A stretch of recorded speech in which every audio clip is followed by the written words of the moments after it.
নমস্কার বন্ধুরা, চলে এসেছি একটা নতুন রেসিপি নিয়ে। দেখো, এটা হচ্ছে অড়হর ডাল। এই যে একটু গোল গোল কিন্তু পাতলা, আর এটা হচ্ছে ছোলার ডাল। দু রকম ডাল নিয়েছি, সকালেই ভিজিয়ে দিয়েছি। আজকে লাঞ্চ থালির জন্য এই রেসিপিটা বানাবো। তোমরা একটু প্লিজ আমার সঙ্গে থাকো, আমাকে একটু উৎসাহ দাও। এই যে এটা দেখো, এটা হচ্ছে অড়হর ডাল। এটা কম হলুদ, হালকা জলে ভিজিয়ে রেখেছি। আর এটা হচ্ছে ছোলার ডাল। এই যে একটু মোটা মোটা, ওটা পাতলা, এটা মোটা। মানে এইটাই চেনা হচ্ছে লক্ষণ, নাহলে খুব একটা চিনতে পারা যায় না। যাই হোক, আমি জলে ভিজিয়ে রেখেছি, আর জলটা ছেড়ে পরিষ্কার করে ধুয়ে নিয়ে পেস্ট করে নিচ্ছি। দেখো দেখো পেস্ট হয়ে গেছে আমার ডাল, ছোলার ডাল আর অড়হর ডাল। আজকের লাঞ্চ থালির জন্য যে রেসিপিটা আমি বানাবো, তার জন্য আলু ডুমো ডুমো কেটে রেখেছি। আর দেখো, ধনে বাটা, জিরে বাটা, আদা বাটা, আর হচ্ছে পেঁয়াজ, রসুন, লঙ্কা, আর একটু এই দেখো দুটো ডাল, পেস্ট করা ডাল এক জায়গায় করে দিলাম। তো এটা একসঙ্গে এবার মিশিয়ে নেব। আর পাশে দেখতে পাচ্ছ দুটো ডিম আছে।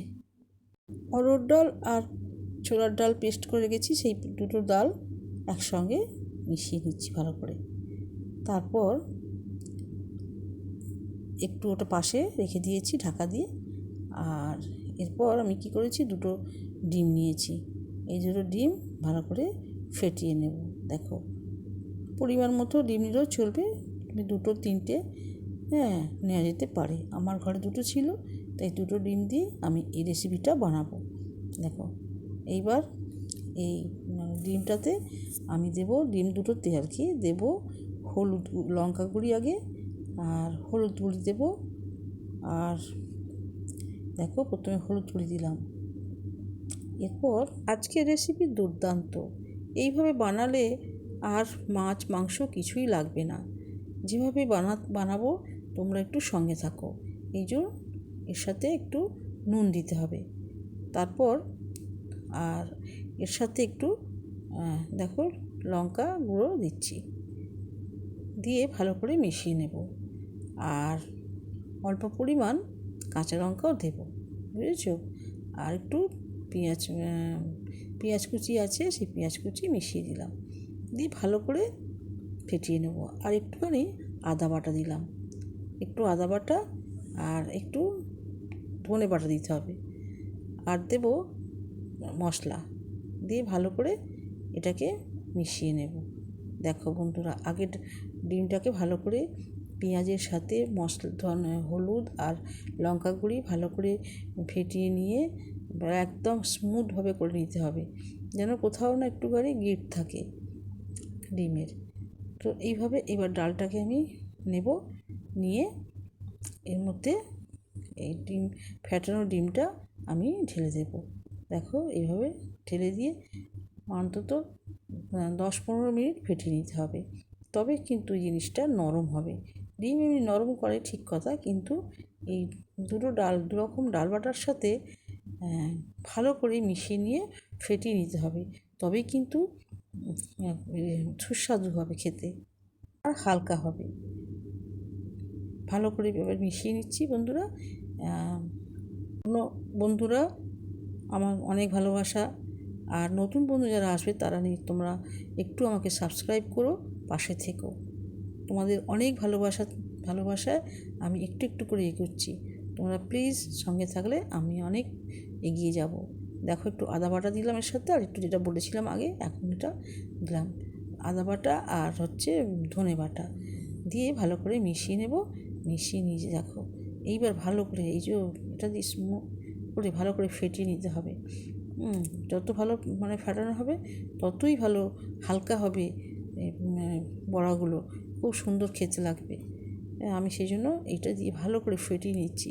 দেখো বন্ধুরা, দিয়ে এইবার কিন্তু আমি একটু 2-4 মিনিট আমি রেস্টে রেখে দেবো, দিলে কিন্তু এটা ভালো নরম হয়ে যাবে।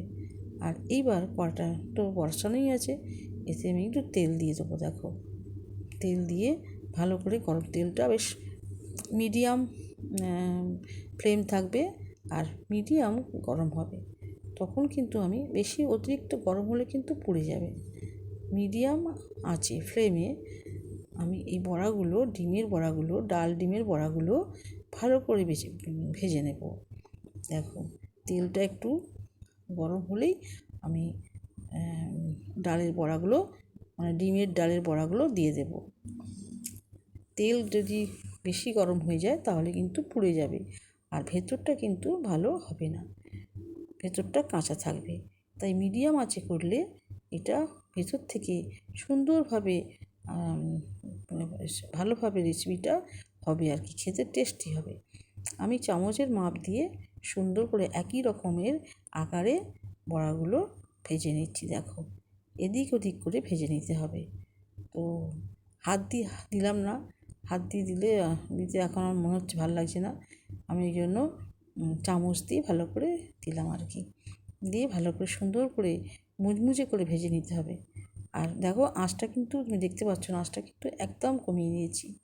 হ্যাঁ, আর একটা গুণ আছে, তেলটা কিন্তু পুড়বে না, জোরে দিলে কিন্তু তেলটাও পুড়ে যাবে আর জিনিসটাও কিন্তু ভালো হবে না। ওপরটা মনে হবে যেন হয়ে গেছে, কিন্তু না, হবে না, ভেতরে কিন্তু কাঁচা থাকবে।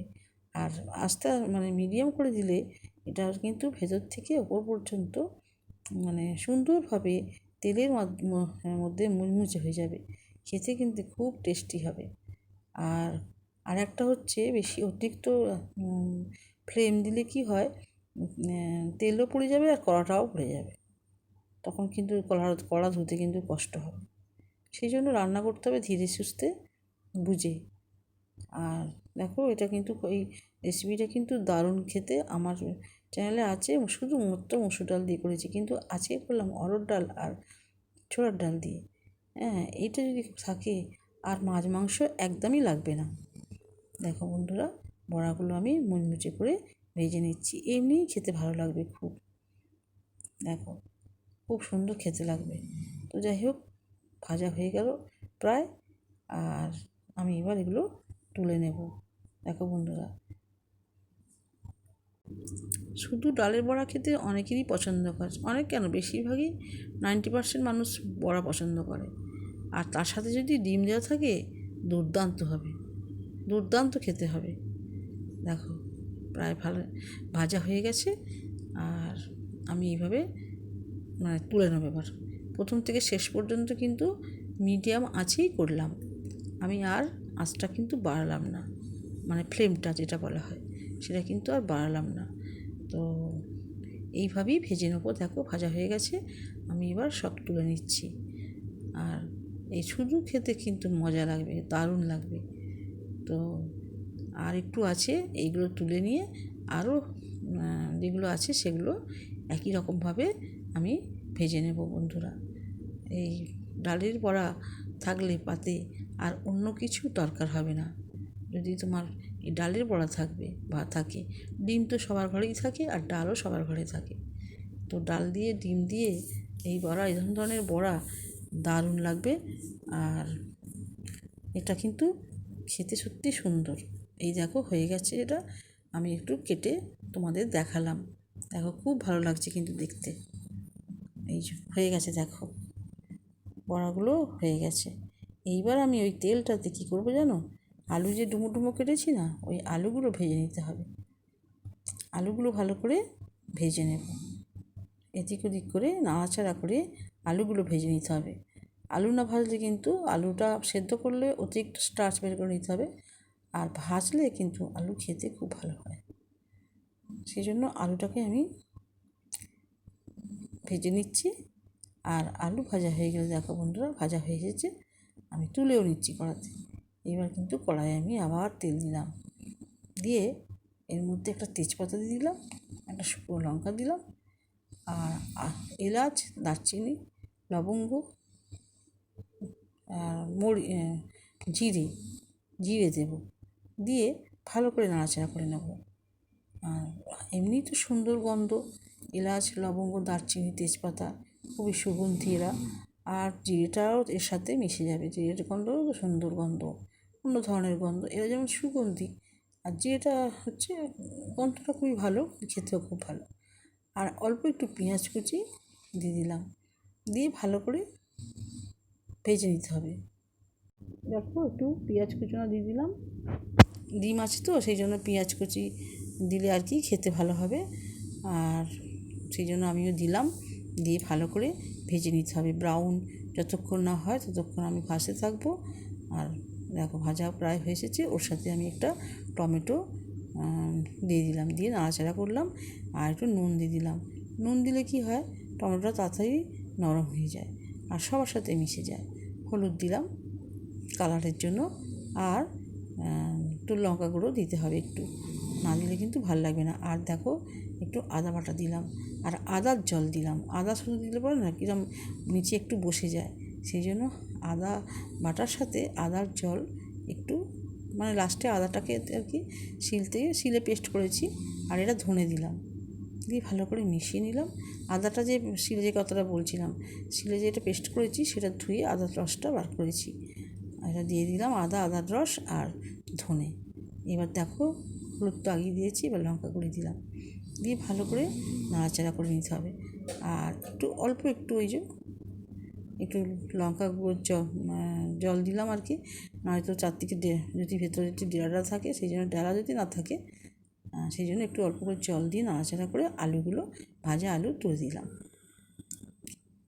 ভীষণ দেখতে কিন্তু খুব ভালো হয়েছে, আর খুব কিন্তু ঝাল দেবো না, খুব ঝাল কিন্তু আমি পছন্দ করি না। হ্যাঁ, আর দেখো পরিমাণ মতো জল দিয়ে দিলাম, তাড়াতাড়ি কিন্তু হয়ে যাবে কারণ আলুটা সেদ্ধ আছে। তো এইবার জল ঢালার পর এটা যখন ফুটে উঠবে তখন কিন্তু আমি ওই ডিম ডালের বড়াগুলো তুলে দেব, বুঝেছো বন্ধুরা। একটু ফুটতে দিলাম, না ফুটলে তো আবার গন্ধ থাকবে না। দেখো বড়াগুলো কিন্তু এবার তুলে দিলাম, দিয়ে এবার ফুটে গেছে। আর এইবার দিলাম মশলা, ভাজা মশলা, এতে অনেক কিছু আছে, ধনে, জিরে, জয়িত্রী, মরিচ, হ্যাঁ এই সমস্ত আছে। আমি ভেজে নিয়ে দিয়ে দিলাম, ঢাকা দিয়ে দিলাম, ঢাকা খুলে 1 চামচ দেখো বাটার দিলাম। এটা বাটারটা দিলে কিন্তু মানে টেস্টটা শতগুণে বেড়ে যাবে, সেই জন্য কিন্তু আমি 1 চামচ বাটার দিয়ে দিলাম। দিয়ে এইবার দেখো হয়ে গেছে আমার ডিম বড়া, আর ভাতটাও কিন্তু বেড়ে ফেললাম, বেশি কিন্তু আজকে রান্না করিনি। আজকে ডিম ডালের বড়া হয়েছে, কলমি শাক ভাজা আর নিম পাতা আলু।